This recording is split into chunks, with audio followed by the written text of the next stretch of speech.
So tonight's program, this is an MS Neuro TV program. We began this program many years ago prior to the pandemic, okay, where it was, everything was always recorded in advance, and then the presenter came online after the presentation that was recorded, played, and then the presenter again came online to answer the questions. But these days, what we do is we do the program live, okay? And following the program live, the presenter tonight, you'll meet this wonderful person in a few minutes, but she will be online for Q&A following her presentation. All right, next, for those that don't know, then you haven't been watching us for too long. But my name is Stuart Schlossman. I'm president and founder of MS Views and News, and I too am an MS patient, and that's what propels me to do all that I am doing. All right, so we are supported by, who else? MS Views and News. Okay, so this is a presentation that we've been doing, like I said, for quite some time, and it is something that we will always continue to do. Next, our guest speaker for tonight. Her name is Carolyn Conway, and she is from Ohio. She's a grad student, actually, at Ohio State University, and she's specializing in speech pathology, which is what tonight's program is about. So she's going to be discussing the speech issues or speech problems that are associated with multiple sclerosis. She's got a lot more to tell you about herself and why she got involved with this particular specialty, and we're going to let her take it away.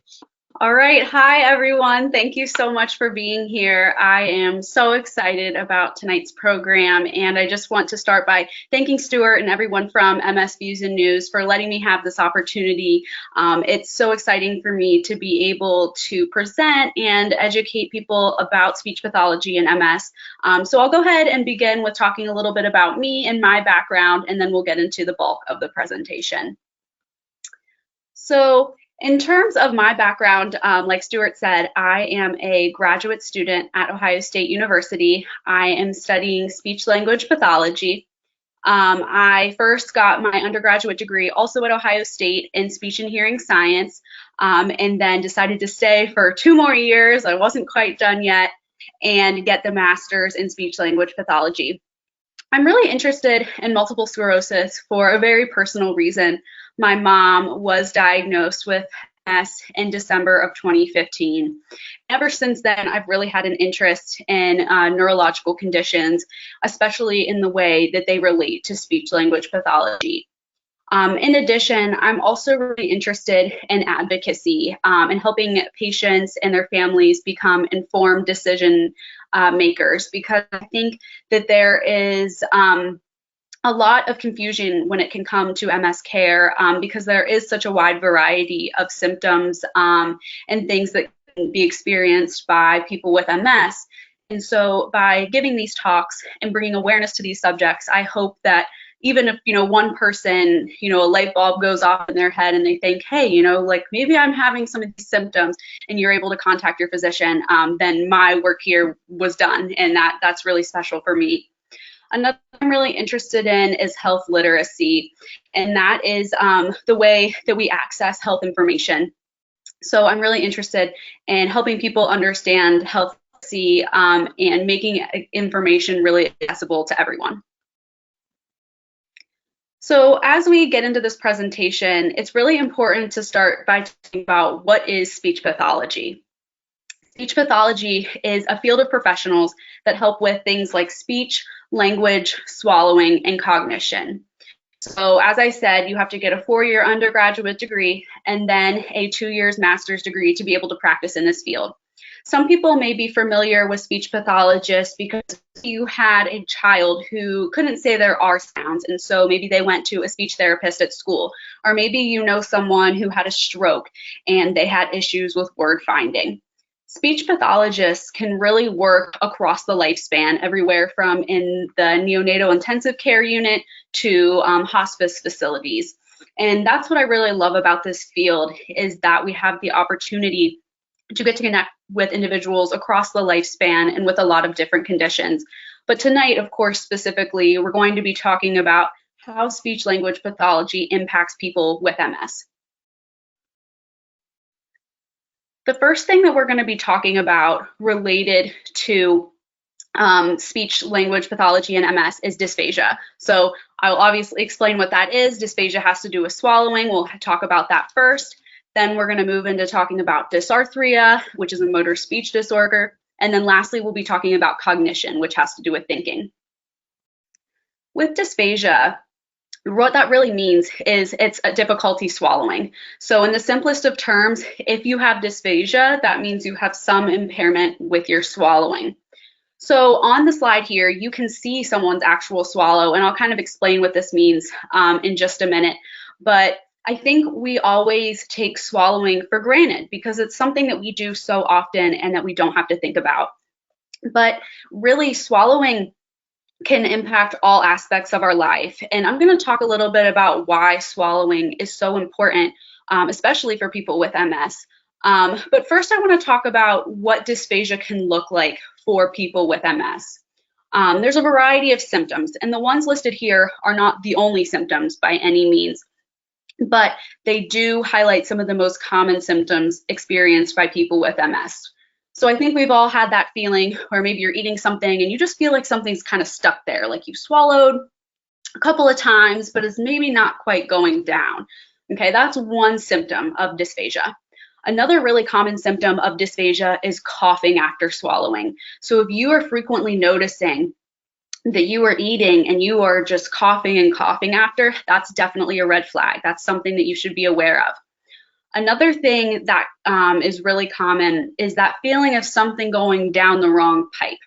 So obviously, you know, that happens sometimes. Maybe if we're chugging a beverage too quickly, and we might cough a little bit and feel like it went down the wrong pipe. Every now and again, that happens to everyone.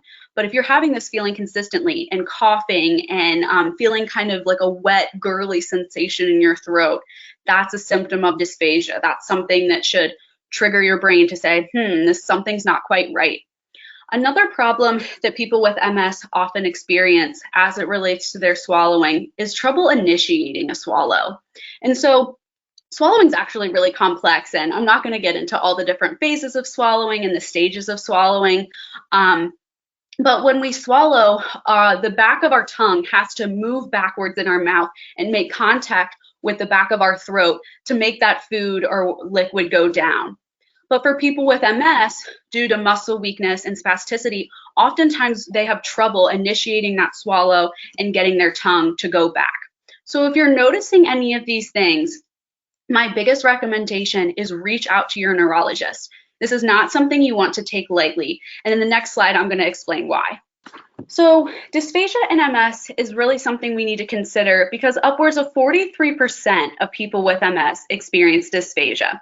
So that's almost half of individuals with MS who are having this condition. But studies are actually showing that only about 11% of people with MS are actually receiving treatment from professionals. And that's really concerning because that's a huge gap in care. Safe swallowing is important for two big reasons. First, it's socially important. You know, eating and drinking is something that we do every day and often take for granted because it's something that we have become so accustomed to.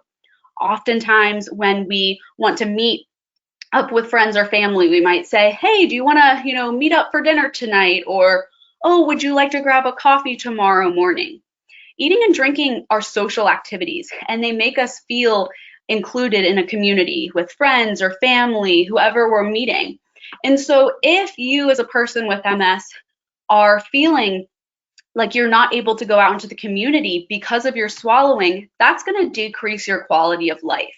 If you are scared to go, grab a beer with a buddy or to, go to dinner with your son or daughter because out of fear of choking at the restaurant, that's, impacting the way that you live your life. And so that's important. That's something that we can address, that people, speech language pathologists, we can help you, regain the confidence to go back out into the community. The second reason that safe swallowing is important is because it's medically necessary. So first, swallowing is important because you have to be able to eat and drink to maintain your nutritional and hydrational statuses. Okay, if you're not eating enough, if you're not consuming enough, your body can get weaker. Similarly with liquids, being hydrated is extremely important. Another reason that safe swallowing is medically necessary is because it has to do with the way that you are taking medication. So as speech language pathologists, we can make diet recommendations about how you're taking medication. As you know, many people with MS are taking at least one oral supplement. I know some people might do infusion therapy for their disease modifying therapy, but whether it's vitamin D that you're taking orally or maybe like gabapentin or something like that, if you can't safely swallow those pills, that's going to impact your disease progression. So these are some really important reasons why we need to care about safe swallowing. And the last reason, I don't mean to get morbid here, but one of the three main reasons that people with MS die is because of aspiration pneumonia. Aspiration pneumonia is when something goes down the wrong tube. So instead of going down your esophagus to your stomach, it goes down your trachea into your airway, and it causes pneumonia in your lungs. So if you're not protecting your swallowing and things are consistently going down the wrong way, it can really impact you and cause you to be hospitalized. So going back to those symptoms, if you are experiencing any of those things, I highly, highly recommend that you reach out to your physician. The next thing I want to talk about now that we've discussed what dysphagia is how to treat dysphagia in MS. So again, reach out to your neurologist, explain to them, hey, look, I'm having this trouble where every time I eat dinner, I'm coughing. And that should sound an alarm for them. What they are then going to do is refer you to a speech language pathologist who will conduct a swallow study. So in that previous slide, when I had that kind of video going there where you could see the liquid going down the person's throat, that's an example of a swallow study. There's two different kinds of swallow studies that are recommended, usually one more than the other for people with MS. So that video is called a Modified Barium Swallow Study. We abbreviate it MBS. So an MBS is basically a video of your swallowing. So what the speech pathologist will do is give you different consistencies of liquids and solids and see how they're going down. So maybe you're noticing, for example, that you only are really coughing and having difficulty when you eat really dry, crunchy things. So maybe things like cornflakes, graham crackers, chicken wings, all that good stuff. Maybe that's what's really causing your swallowing difficulties. So what the speech pathologist would do would give you different consistencies. So maybe you'd start with something like a graham cracker, and maybe it doesn't go so well. So then she does something more like mashed potatoes or pudding that's a little bit softer. So what these swallow studies do is give us objective data about how your muscle physiology is working so that we can treat you in the best way possible. So first there's the evaluation, which is the swallow study, that MBS, and that's what's usually recommended for people with MS. Then we're going to get into what we actually do. So say we notice that you have dysphagia, you have difficulty swallowing, and that's clinically significant.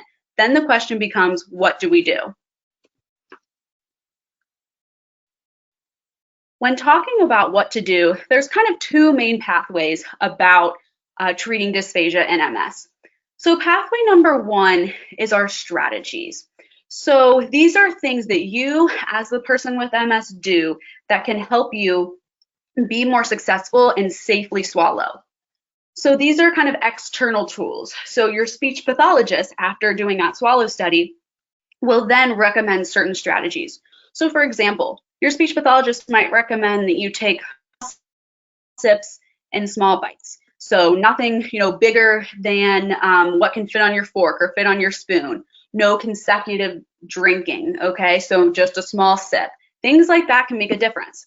Postural changes are another big thing. So often, we want to sit in our favorite recliner chair and kind of hang out and be eating our chips, but that can be really problematic for people with MS, especially those with weakness, because if we're reclined and this musculature is impaired, it's not going to be able to support you to get the food down the right pipe. So sitting all the way up in your chair can be really helpful to make sure that gravity is on your side and is helping everything go down your esophagus. Another strategy that is often recommended for people with MS, especially for those who have more oral weakness. So things like your tongue weakness, or maybe you have some weakness in your cheeks and lips, is something called a liquid wash. We would recommend a liquid wash if you're having a lot of residue in your mouth. So maybe you're chewing and chewing and chewing, and it's just not really getting cleared out. And when you swallow, there's a lot of leftover particles.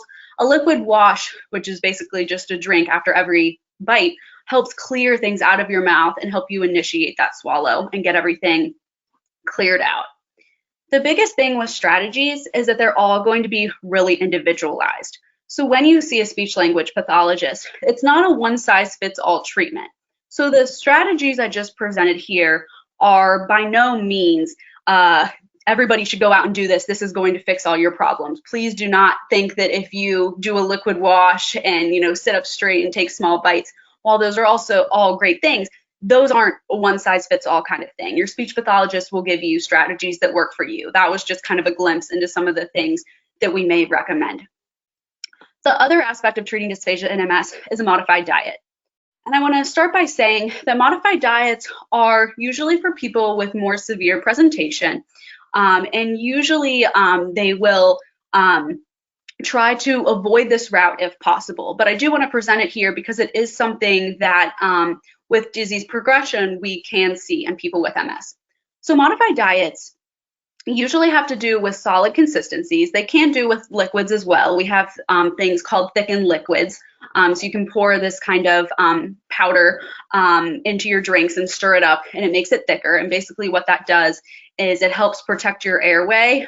So if you have weak musculature in here and your airway is not protected, because the liquid goes down slower, your muscles have more time to react and protect your airway from it going down into your lungs.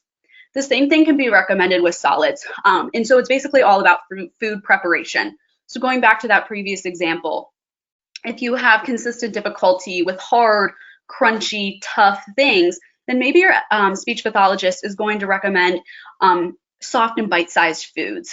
So things that can be cut up into small bites, nothing too tough, nothing too crunchy, nothing too sticky, nothing too icky, things that are going to be more manageable for you, again, to avoid things going down the wrong way. So again, these are just kind of an overview about what dysphagia treatment can look like for people with MS, but it's something to be aware of, especially if you are having difficulties when you go to your physician and your speech pathologist. This is kind of a glimpse into what things could look like. We're going to go ahead and move in a different direction now and start talking about dysarthria. So dysarthria is a group of disorders, motor speech disorders, that can really impact all aspects of speaking. So the first thing that we do when we speak is we breathe. So respiration is just a fancy word for breathing.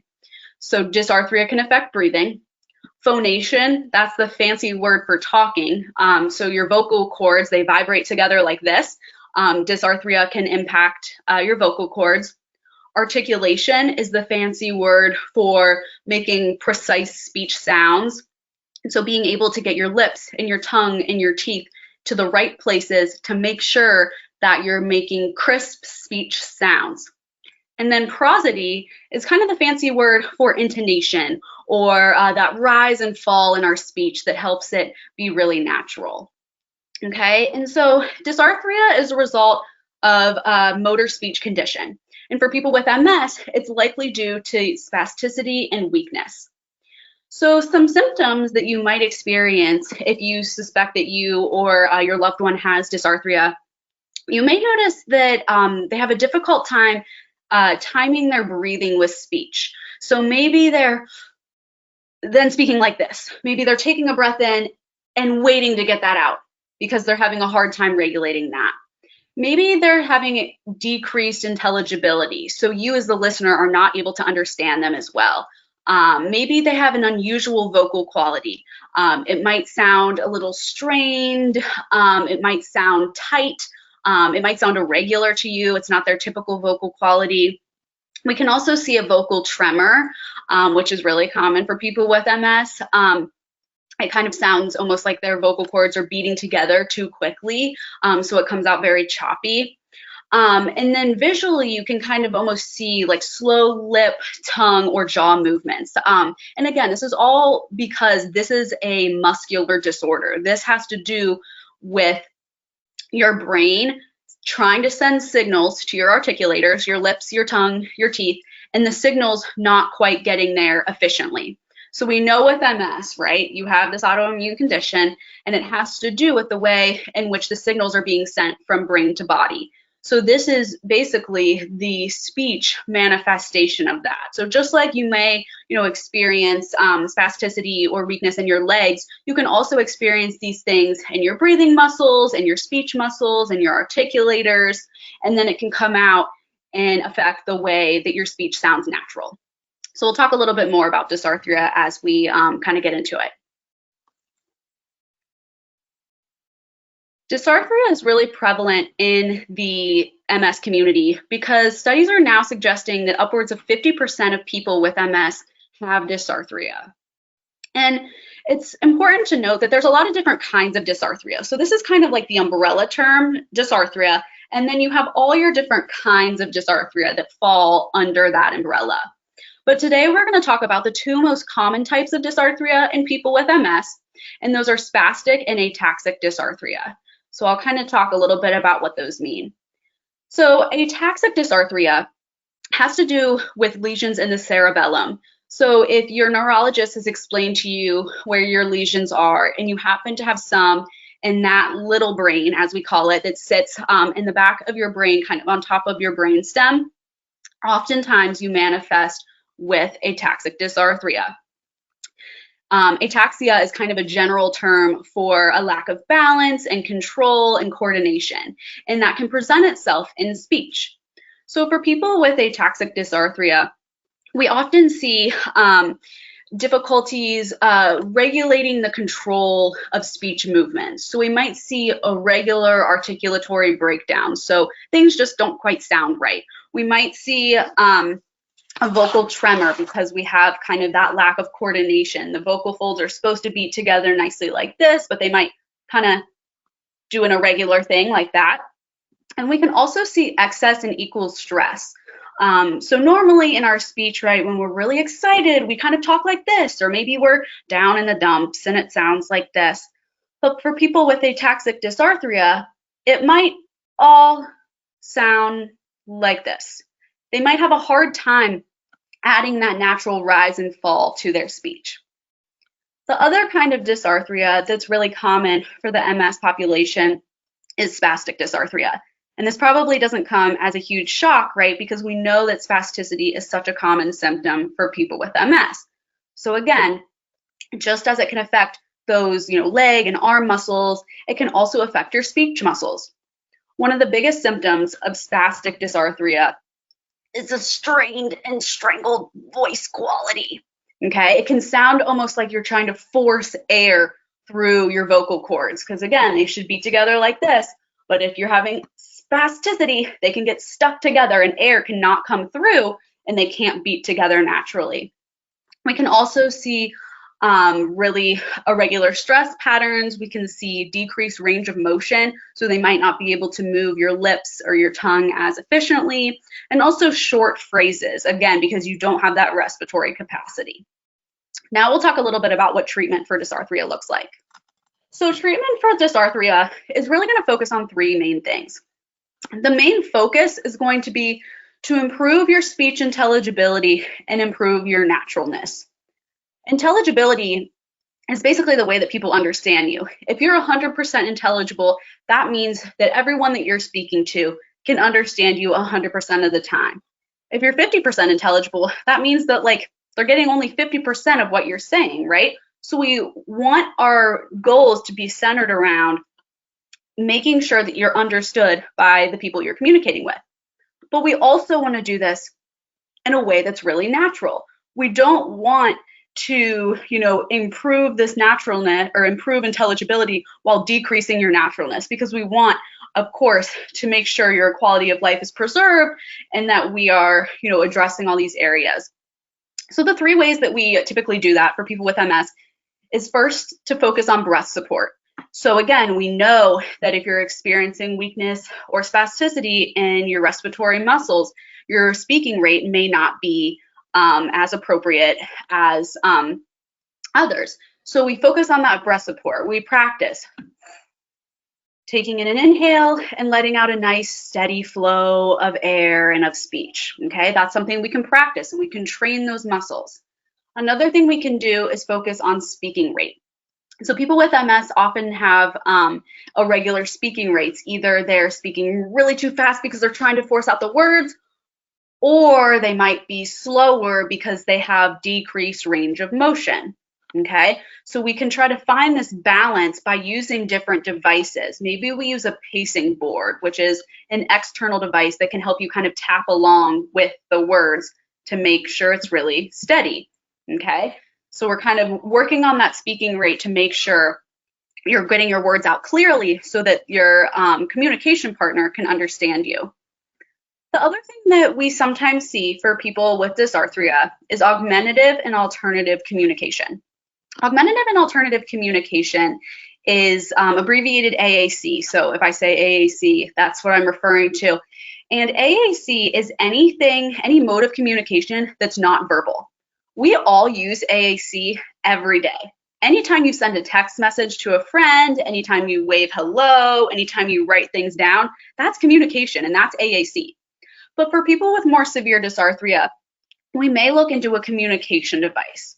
The technology today is really fantastic in that we have access to these fantastic speech generating devices whereby you can either tap buttons or use eye gaze technology, and it chooses phrases and words for you. So again, I will say this is not super common for people with MS, but if you have a more severe disease progression and your vocal quality and speaking abilities are really impacted, this is a fantastic option. I am really passionate about AAC. I could give a whole other presentation about that, but I just really believe that everybody has the right to communicate and everybody deserves to be heard in whatever modality that is. And so, you know, whether that's writing things down, whether that's verbal speech, whether that's gestures, whether it's, you know, pressing buttons on an iPad, I think that we have a lot of technology and a lot of power to really help people who may be struggling with their communication.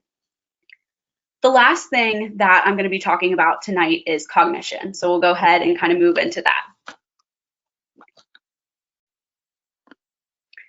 Cognition is the big kind of fancy word for this big range of mental processes that we have to do to function every single day. So things, again, that we don't even think about, that we take for granted.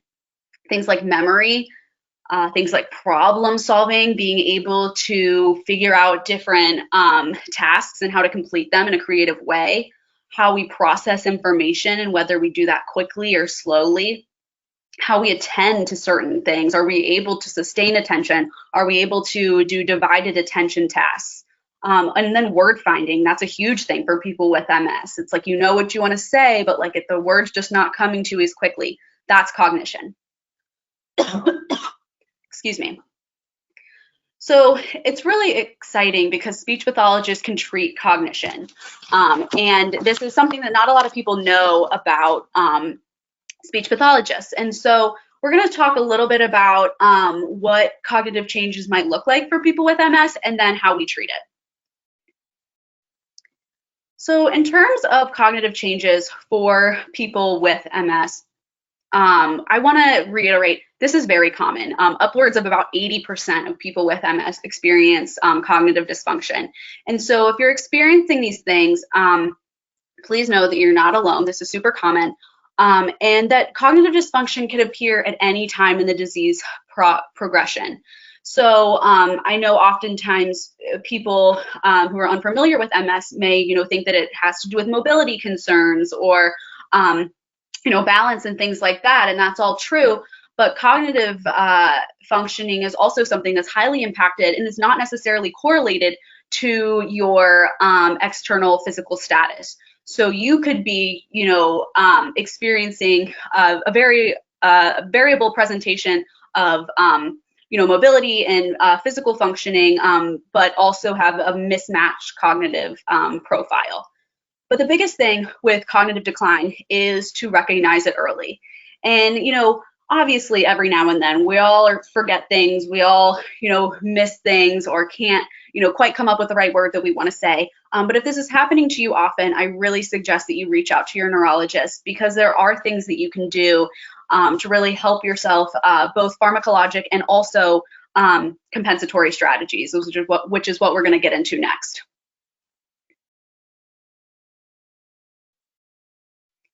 The two main kinds of treatment for cognition in MS are pharmacologic treatments, so like medicine, and then compensatory strategies.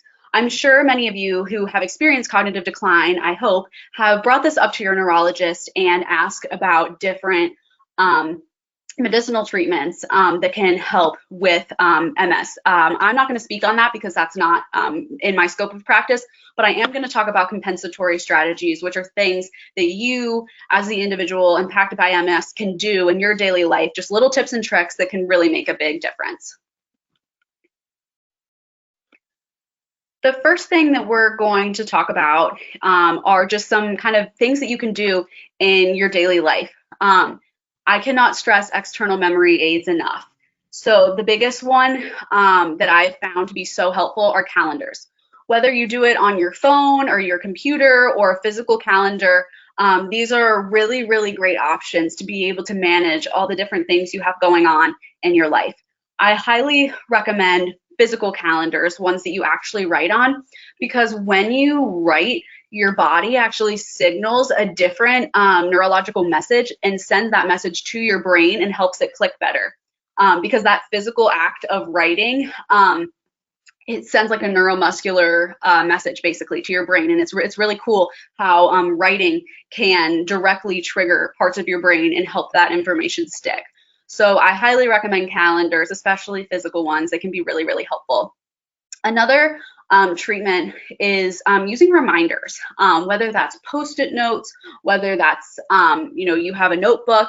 Another thing that I really like to teach people is the reminders on your phone. I know many people have an iPhone, and something that you can do is hold down the side button here, the Siri button, and you can talk into it. So if I say, remind me tomorrow at 5 p.m. to take out the trash. Sorry, I'm still not sure about that. Oh, well, she didn't like that one, but you can do that and it does help you. If you hold it down, you can say, remind me tomorrow at whatever time, or remind me next Tuesday to go to my neurology appointment. What your phone will do is populate that, and it will do it at the exact day and time you tell it to, and it won't go away until you clear it. So I use the reminder app on my phone constantly, like even for silly things. I think it's a fantastic tool. You also can do the app on there. I just tried to do Siri because it was faster, but that's a really great tool. Another thing that you can do that I highly recommend for people with MS is to remove distractions. Because MS can impact your processing speed, it's a lot harder to take in and remember information in the presence of distractors. So if you have the TV on in the background and your dog is barking and your husband's trying to ask you what you want for dinner, it's going to be really hard to remember that your daughter just said that she needs to get materials for a presentation by tomorrow night at Target, right? Because you have too many things going on. So removing those distractions, which I know can be really challenging in today's life where things are super busy and we are very much a go, go, go kind of society. But that's really, really important to make sure that you're taking in the information and internalizing it, because that's the biggest piece with people with MS is actually internalizing that information. The last thing that I want to stress is take a break. I know this can be hard, especially if you are on the go kind of person and you have lots of responsibilities and it's hard to stop. It's really hard to take a break and, say, look, I need to sit down. But I like to call them brain breaks. When your body is trying to heal and is trying to, preserve your level of functioning, it actually needs time to stop and internalize information, or else it's not going to basically heal as fast. A lot of studies have shown that taking breaks are actually the time in which our bodies and our minds learn the most. So if you, for example, read 2 chapters in a book, and you're kind of feeling fatigued, but you're on the cliffhanger and you really want to read a 3rd chapter, it's actually best to not read that 3rd chapter, because your brain is telling you, look, I want to internalize this information. I need a brain break. So as hard as it can be, I really encourage you to advocate for yourself and say, look, I need a brain break. Even if it's just 15 minutes in a quiet room, that's what's really going to help you internalize information and help it stick. I have one last kind of tip and trick for you guys, and then we'll head into our question and answer session. The last thing that I kind of want to talk about here is the wrap strategies. I really, really like this little mnemonic device. And if anybody has paper or pencil out, I highly encourage you to jot this down, because I think that this is a really quick and easy way to help you remember certain things.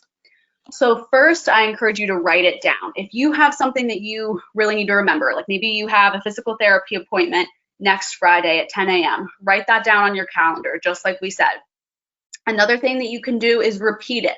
Say it to yourself out loud and on paper. Physical therapy appointment, 10 a.m. next Friday. Because we know as you repeat things, it starts to click in your brain. Another thing I like to tell people is to associate it. Okay, so creating associations with things help it stick in your mind.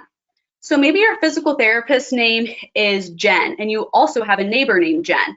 Okay, that can help you associate it and connect it in your head. Okay, look, I'm going to see my physical therapist named Jen, just like my neighbor Jen. Okay, we're associating things, we're seeing how they're connected, it's sticking in our brain. The last thing and little tip and trick I will leave you with is to picture it. So picture these things in your mind, visualize, okay, the physical therapy office has the leather chairs and it has the really nice receptionist, and Jen is gonna be there and I can see what it's like. I'm visualizing driving there, okay? So all of these little strategies are what's really going to help you keep that information fresh in your mind, if you can train these strategies, and I know they might sound silly, I know this might sound kind of crazy, but it's scientifically proven to help you remember information and help with that cognitive dysfunction that you may be experiencing. I just want to say thank you everyone so much for listening and hanging in here with me tonight. I'm so excited to move into our question and answer session. So we'll go ahead and turn it back over to Stuart, and he can come on and kind of field some of those questions. Thanks so much, everybody. That was awesome, Carolyn. That was one of the best talks we've seen in a really long time. And I am really, really impressed that I'm really impressed that you're just a grad student. I mean, come on, you have it. That's for sure. All right. So a couple of things. First off, thank you. Siri on Apple iPhone. You can do a lot more than just set a reminder. You can set it for every day of the week or on certain days. I mean, you can you click the different things, and you can take it off days or set it for every day of the week. So I have mine that I was just showing you that I've just put in there this morning, set it up for stretching every morning at 9 a.m. I'm not going to remember it. I'm not going to do it, but now I'll have a reminder going off to tell me to do that. All right. So I just want to let everybody know that that is something that could be done if you didn't know already. Okay. All right. Next, we have a lot of questions on everything to do with speech therapy. And then we have a few on cognitive therapy. We have people that are asking questions online. We have people that wrote in 2 pages of stuff already that I have printed out. So I'm just going to start. And by the way, for everybody out there, listen, unless your name is strange, okay, I'm going to say it. So if you're a Deborah, you're going to be announced as Deborah or Debbie or something. But if you're a Michael, the same thing. But if you have a strange name like Aloysius Gediddlehopper, I'm not going to say it, all right? Okay, you got that. All right, so the first one, how can a speech therapist help with an issue with singing? I also have issues of getting choked, even on my own saliva. Is there any help to offer with this? Yeah, absolutely. So I'm going to kind of address these 2 things separately. Firstly, I love that you brought up singing. I think singing is fantastic, and it's such a great way to, enjoy yourself and express yourself. But singing can present a lot of challenges for people with MS because it relies on that repeated compression of the vocal folds to sing a song, right? So there's actually specially trained speech pathologists who specialize in singing health. That's like, I could have gotten that certification if I wanted to. So I would highly encourage you to look in your area, maybe Google speech language pathologist, singing health, or speech language pathologist. You could do like laryngologist. Also, a laryngologist is a doctor who treats vocal fold dysfunction, and usually the speech language pathologist and the laryngologist collaborate for people who have specific issues with singing.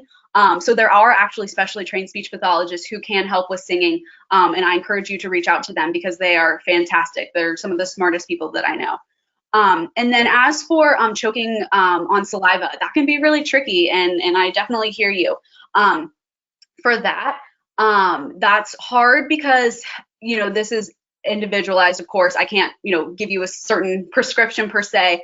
But the first thing that makes me think of is that you may have poor secretion management, which is basically our ability to manage our saliva, because constantly throughout the day we're swallowing and we're not even aware of it. But if you notice that you're specifically choking on your saliva, that could mean that you either have an excess of saliva or that you're having difficulty managing the amount that's in your mouth and swallowing it. So again, I would reach out to a speech pathologist because what they'll do is a swallow study. And I know I mentioned having the different consistencies of liquids and solids, but they can also literally just see how you swallow your spit, and they can provide specific recommendations on that. Thanks for the question. Good, thank you. Before I continue, I want to remind everybody that there were people that signed in late after I gave the first instructions. If anybody does not know and you have a question to ask, at the top of the toolbar on your page, there's a orange box with an arrow in it or a red box with an arrow in it. Click on that and you could type in your question. Okay, and so we go forward from here. The next thing is words don't come out during conversations. And how is that able to be rectified? Yeah, this is one of my favorite things to treat, actually, is that word finding difficulty. So what speech pathologists can do is give you strategies for helping with that word finding. There's a specific treatment strategy that I really like called semantic feature analysis.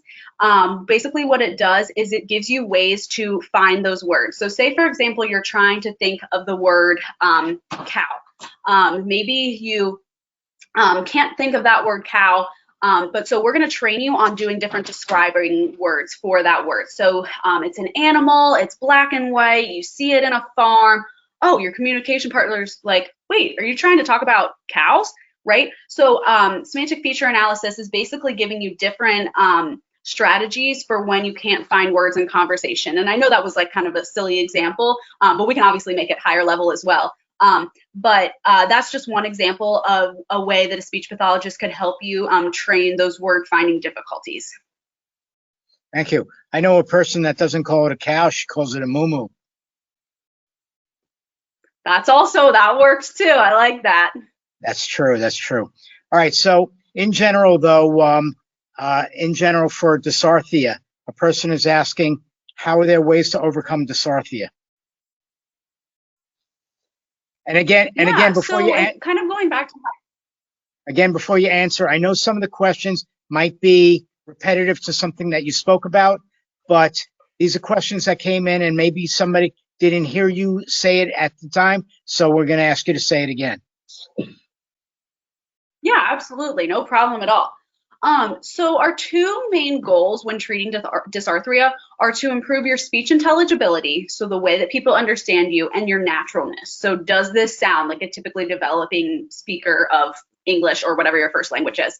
And so we do that primarily by targeting breath support, so making sure that you're able to inhale and get out your words in a nice, easy fashion.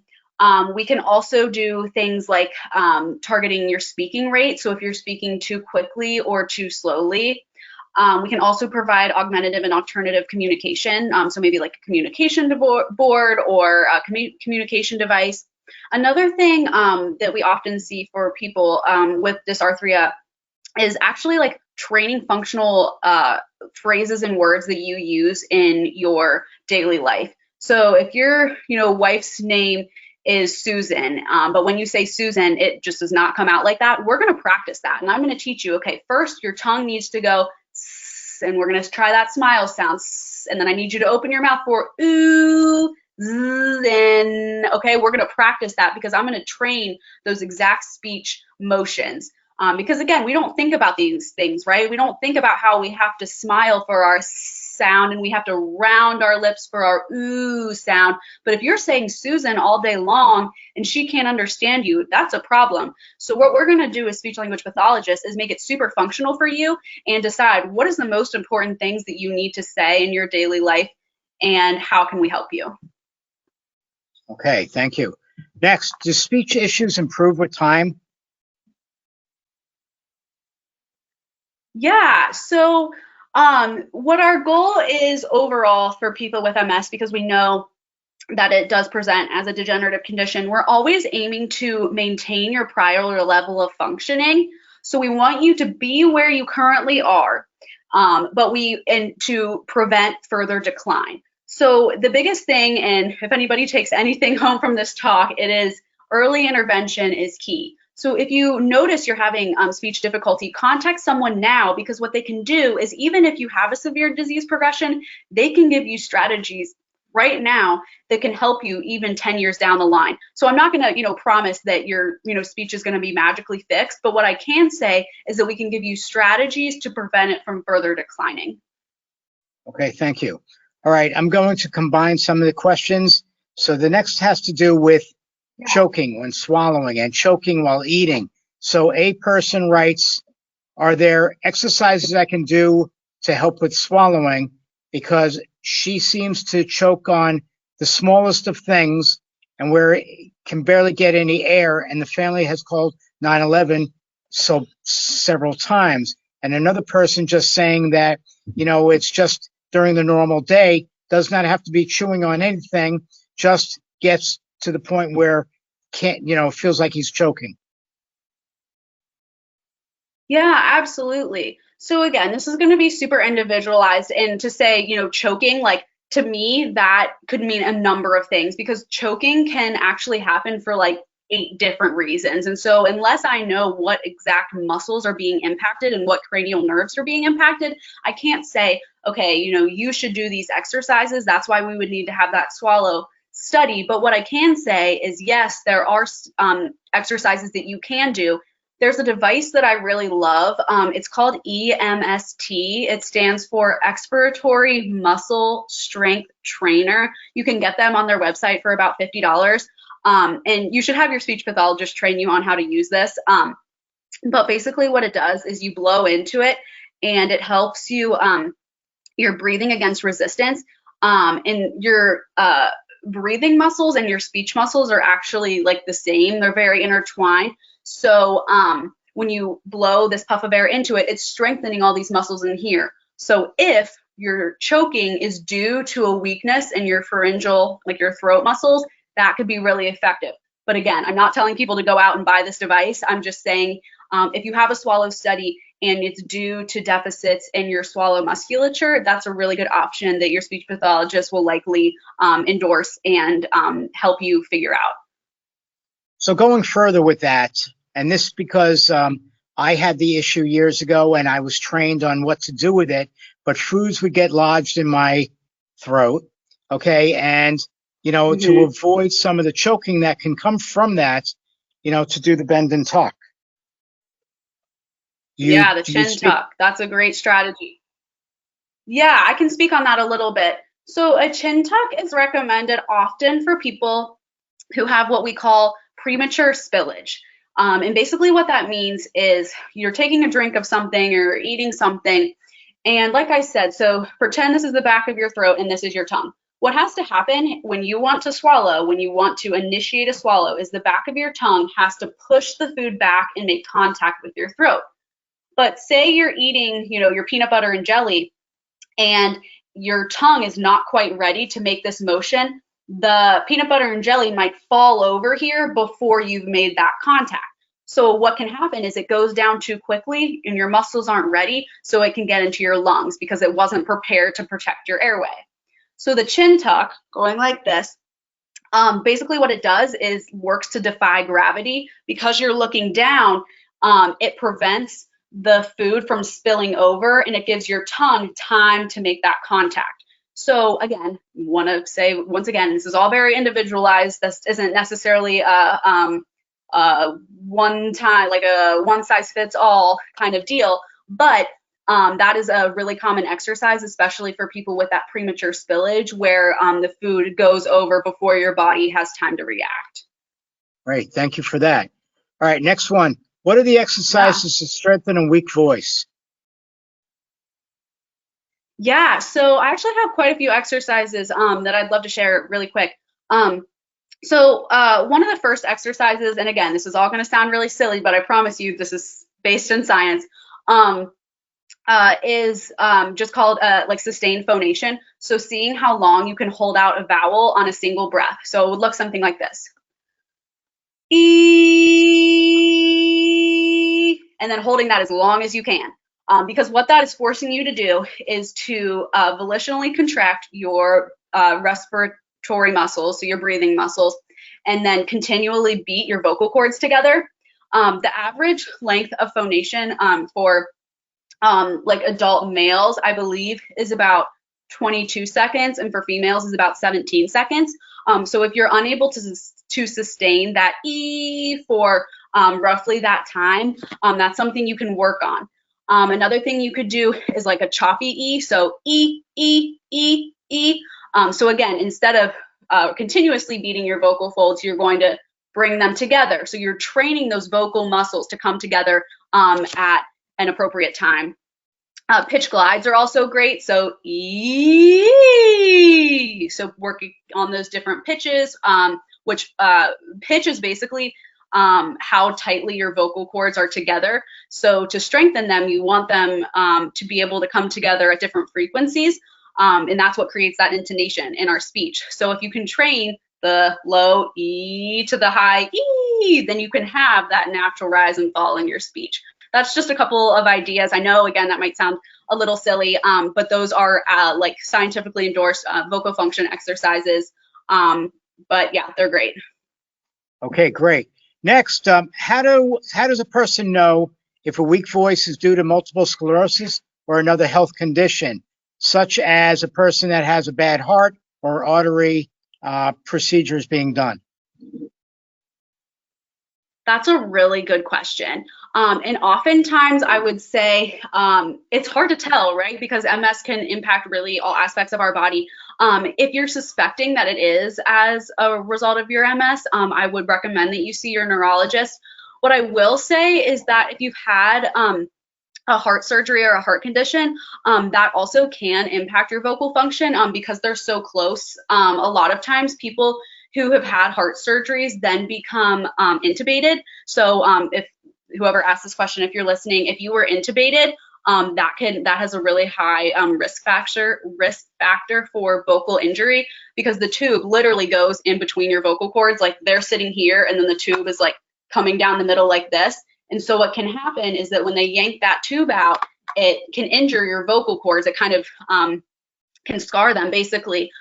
So with any surgery that you're intubated for, there's a risk factor, but especially for heart conditions, because you're almost always intubated, at least for a little bit. Okay, thank you. Are speech problems something that people that are just diagnosed with MS can have, as well as people that are, have been living with MS for umpteenth years?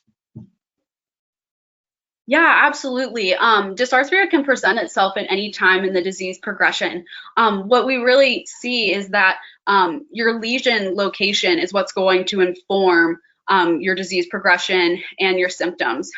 So if you have lesions in like the speech areas of your brain, it absolutely can impact your speech, whether you were diagnosed last week or 20 years ago. All right, next.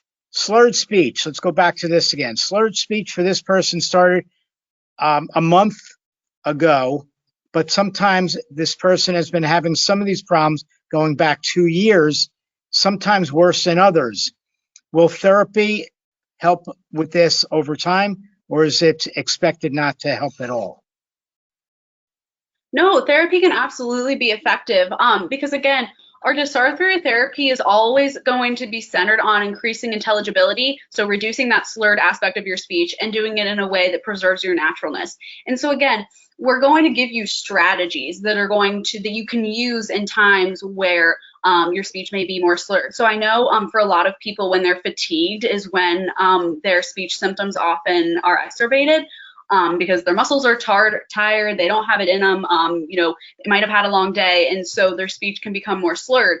But say it's the end of the day and you have a dinner with your family that you've really been looking forward to, so you don't want your speech to sound slurred, we can give you strategies to use in that moment that can help improve your speech.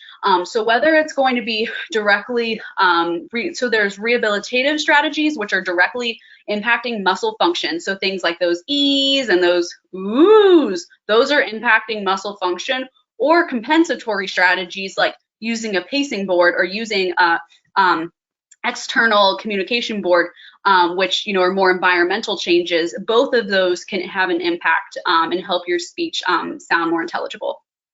Okay, thank you. Bruce wants to know why he slurs words. His slurring words get worse towards the evening than during the day. Yeah, that's exactly, kind of what I was hitting on. It's because your muscles are tired, right? So I know a lot of people kind of forget this, but your vocal cords are muscles. Like, they're literally made of muscle fiber. And so just how like your legs might be tired after a long day walking around or, running errands, hiking, what have you, your speech muscles are going to be tired by the end of the day, because maybe you've been talking to your wife all day and she just won't shut up, right? Or maybe you've been at, work all day and you've been talking to colleagues. Your muscles are tired. So your speech can absolutely become more slurred as the day progresses because you're fatigued. So that's the real reason. And I just want to say again, thank you everyone for submitting these questions. This has just been so fantastic. I'm just excited to keep answering them. Boy, I can't wait to tell you all the good words that people are saying about you, but that comes closer to the end, okay? Aww. So there are quite a few people that have been writing in different things and saying how wonderful you are and what a great program this is. Aww. But we'll talk about that later on, all right?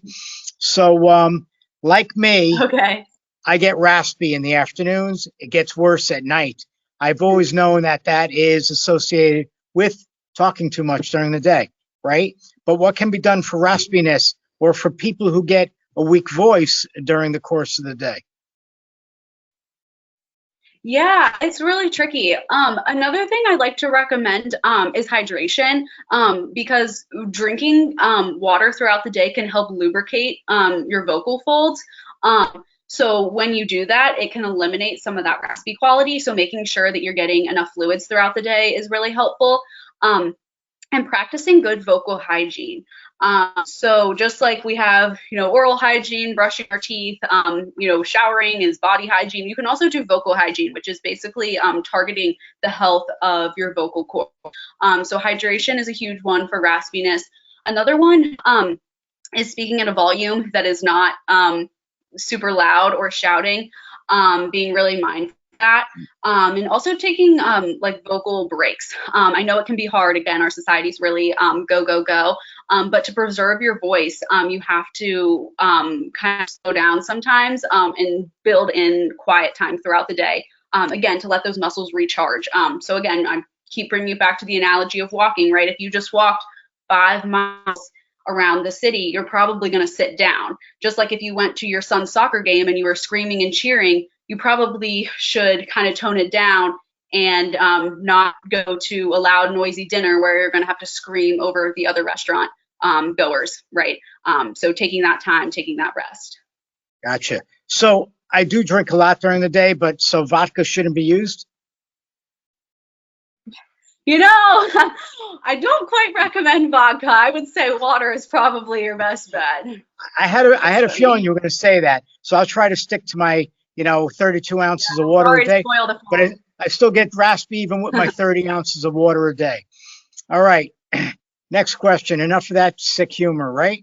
All right, a person is writing, and this is a strange name, so I'm not going to say it. Not that it's strange, all right? I won't say your name, but it's I'm not going to say it.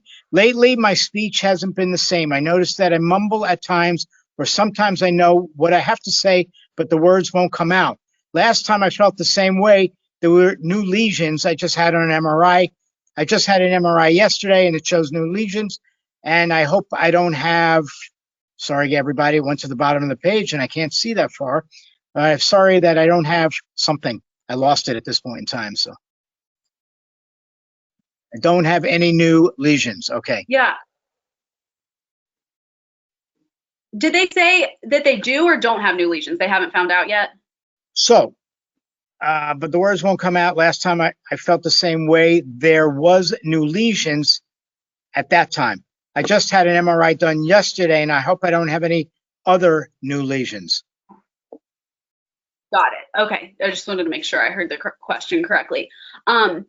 So those changes in your speech, unfortunately, can be a sign of new lesions, especially if that's something that you noticed in the past. People who have lesions, like the language centers of your brain, are primarily in the left hemisphere. So if you know you have lesions in that part of your brain, commonly that is so associated with linguistic deficits. So obviously, I'm rooting for you. I hope, when you get your results back that that's not the case. But I will say, if you've had prior left hemisphere lesions, I know a lot of people tend to have lesions like in the same kind of parts of their body or their brain or spinal cord. So if you notice a pattern, then that is possible. But yeah, that word finding is a huge thing for people with MS. I talked about semantic feature analysis. Another strategy that I like is kind of the same, but it's with phonemes. Phonemes are the smallest unit of sound. So instead of describing something based on semantic features, so things like the color, the sound, the category, we could do it based on like sound. So what does it start with? What does it rhyme with? What does it sound like?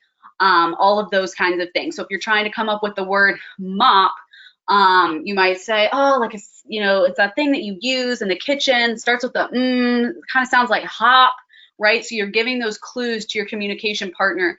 And that's something that I also want to kind of emphasize while we're on this question is, it's tough to have word finding difficulties. Like, I fully acknowledge that, like, that is very, very frustrating. But also, it's important to have, a good support network. And, I know this isn't the same for everybody. I know not everybody lives with family or has, close neighbors or community.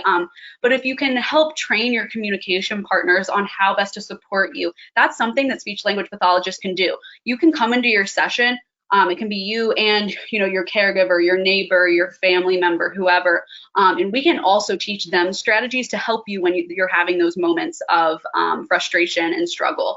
So it doesn't always just have to be you. I feel like people with MS, so often it's like want to fix everything themselves. And obviously I totally understand that, but we can support your communication partners as well by giving them strategies to help you out too.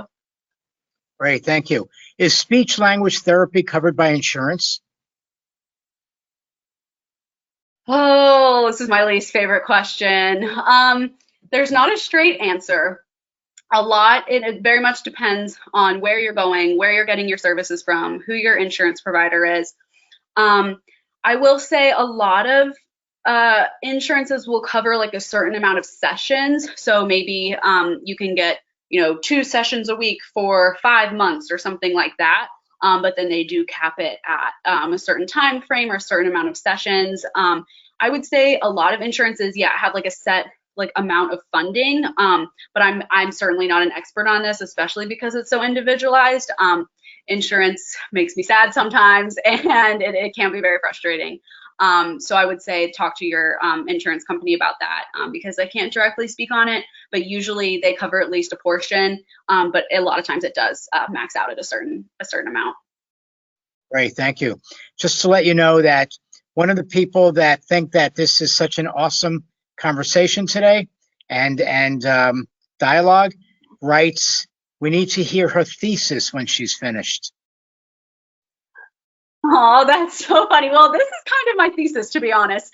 I actually, this is my specialization. So for our program, actually, you either do a thesis or you do a topic specialization. And so I'm just so passionate about MS and all these different issues that can be, that are speech language pathology related. So this is just my passion and I love this. And I appreciate that so much because this is just such a joy for me. So thank you. Great. Well, I'm glad that you chose our organization to do this with for your special project. Okay. Yeah. outside of multiple sclerosis, there are other health conditions or comorbidities or just other things in general that also cause the brain not working with the mouth. And a person who knows what they want to say and yet stutters their way through, or not stuttering because it's stuttering, but just can't find the word or get the word from the brain to come out of the mouth. Is that all similar to just being part of dysarthria? And is it the same treatment regardless if you have MS or other diseases? Yeah, that's a really good question. And I want to clarify. So there's a difference between word finding and language deficits and dysarthria, which is a speech deficit. So let me clear that up first. So you mentioned word finding, like wanting to, you want to tell this story about how you went, with your friends and you had, the best meal ever last weekend. That's your story.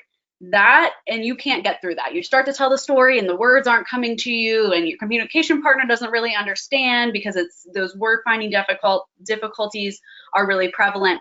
That is a cognitive linguistic delay. Right. That is not dysarthria. That has to do with cognition, so thinking and language and information processing.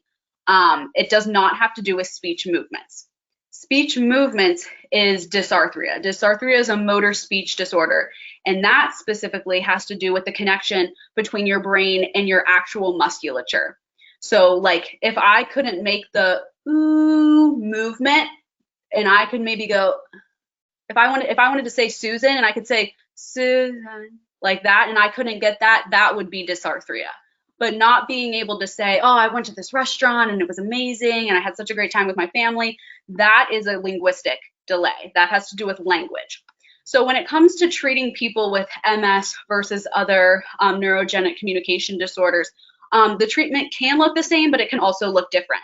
So for example, people who have had a stroke often exhibit what we call is aphasia, which is a language disorder. And that more has to do with those word finding difficulties.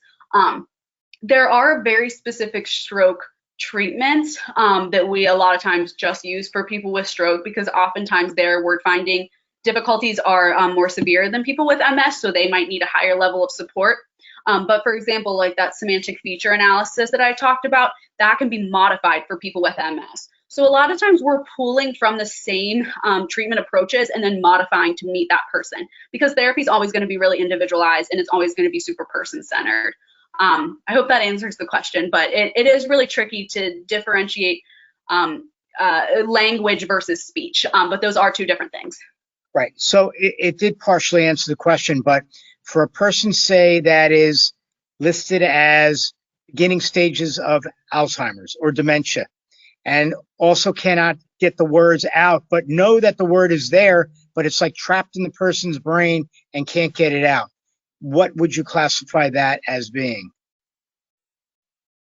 Yeah, okay, that's helpful. So unfortunately, word finding difficulties are a symptom of a lot of different neurological diseases. Like I just said, stroke, obviously we know MS, Alzheimer's, dementia, all have that. So I would say if the person has a primary diagnosis of dementia, we would probably classify that under dementia. And the thing with dementia treatment is because we know the person is experiencing severe cognitive impairment, a lot of times we're doing a lot of environmental modification to help make their home or their care facility more like friendly to them and to help their brain come up with those right words. Whereas with MS, a lot of times, and this isn't for everyone, of course, but if they're more in the beginning stages of that cognitive decline, there's more like hands-on stuff that we can do, if that makes sense. But it's all kind of about their primary deficit and then what their goals are ultimately. Okay. All right. Next. Thank you for that. So we'll get past that. Next thing is from a person, I can't remember things on a daily basis. I have to put reminders on my phone, but even that sometimes doesn't work. When I'm talking to somebody and there's other people in the conversation and I remember something, I have to cut people off and say what I just remembered because otherwise, so that I don't forget. there any? Yeah, that's definitely super common. And I feel like that kind of comes back to that idea of like removing those distractions. Although, it's not a perfect world. We can't just block out all the sounds and other people in our environment. It can be helpful when you're experiencing that and you feel like that like urge to kind of, say what's on your mind, or else you're going to forget it. A lot of times the reasons we forget it are because we're in overstimulating environment. And so trying to kind of remove those distractions can be helpful. But also it's great that you're utilizing the reminders on your phone. I think that that's a great strategy. And again, like Stuart was saying, you can set those to repeat as many times as you want, as many days as you want. And, I even do the same thing. So sometimes it's just one of those things where you kind of have to drill it in. But I understand that can be really frustrating. You kidding me? I need reminders to my reminders. I mean, come on, do you really expect us to remember? That's right. I mean, it's tricky. I understand. I have a major comorbidity to my MS. It's called I'm getting older. That's true. That is also tricky. Okay. Next question. How do I manage slow processing when in conversation? That's a good question. I would say, and again, this is tricky. This is, not always easy to do. But being very upfront with communication partners about, if they know you have MS, obviously that makes it helpful. They can understand where you're coming from. But that back and forth conversation, especially when you're in a group, can be really hard to follow. So asking for repetition, saying, hey, look, guys, like, I'm kind of having an off day here. Like, can you just repeat that? I just want to make sure that like I'm staying up to date on our conversation, that I'm able to follow what's going on. And I know that that can be hard to do, and it might feel a little silly. But your communication partners are ultimately going to appreciate that, because that way they can help you feel more included. So again, sometimes it's not a quick fix always for you. It's not like we can snap our fingers and say, hey, look, now your processing speed is 10 times faster and we're able to, go at this rapid rate of conversation. Sometimes it's about modifying your environment and talking to your communication partners and letting them know what you need from the conversation and having them modify themselves. And ultimately, if they're great friends and family, they're going to do that for you because they know that's going to be helpful. Great, thank you. So we only have a couple of 2 or 3 questions remaining, and that's fabulous. I just want to remind everybody again that Awesome. This program will be placed on our YouTube channel within, I'm going to say within 1 to 2 weeks, okay? I will be sending out an e-blast to everybody that the program is on our, on our YouTube channel. So for everybody that's registered tonight, you will be getting that notification, okay? Otherwise, if you don't trust me, you can just check with our YouTube channel. And if you don't know how to get to that, we'll visit the MS Views and News website, and there are boxes that you can click on that'll get you to the YouTube channel. And if you just want to go to the YouTube channel, that's easy too. Just type in MS Views and News and it'll come up to our channel. How about that?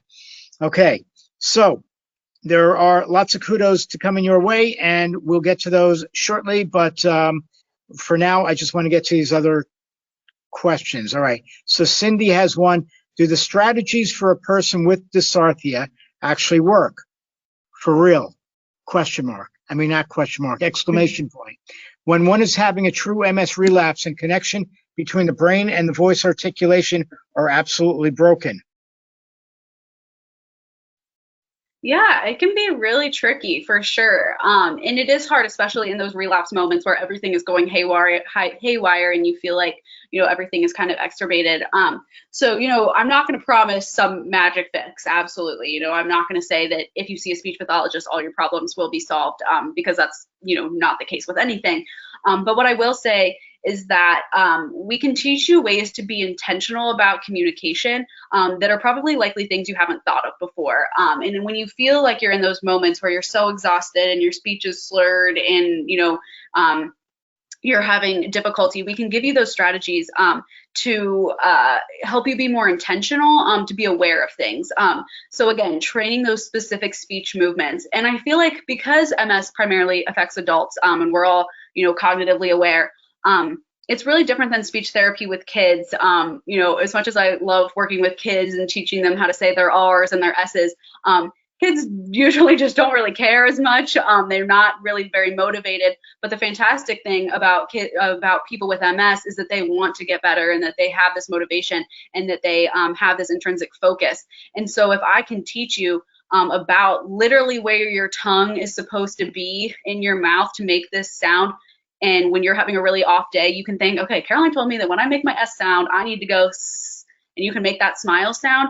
That can be useful, right? So those very direct things, and it's not all about, just working on specific sounds, but for some people it can be. And so again, the thing about adults that's fantastic with dysarthria treatment is that they want to, get better and they want to implement these strategies. And I think that another great thing about dysarthria therapy is you really get a lot of bang for your buck. Like, we're trying to improve your intelligibility, keeping your voice really natural. And so when we focus on these things, it's ultimately going to impact your quality of life. And that's why I love speech pathology so much, because we deal with the things that we do every day. Everybody swallows every day. Everybody talks every day, and everybody thinks every day. So if I can help someone with those things, then, I have the greatest job in the world. That's great. Thank you. All right. Shelley is writing, I guess, a comment or a note. I heard a while back that going into another room, everybody can forget what you went there for because your environment changes. I now write things down on my way up the stairs to get something. So that's great for you, Shelley. And I'm back to my iPhone, all right?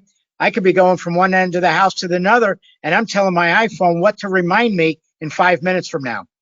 So that's a cool thing too. All right. Not about iPhone. Yeah, it's about any phone. Any smartphone can do that.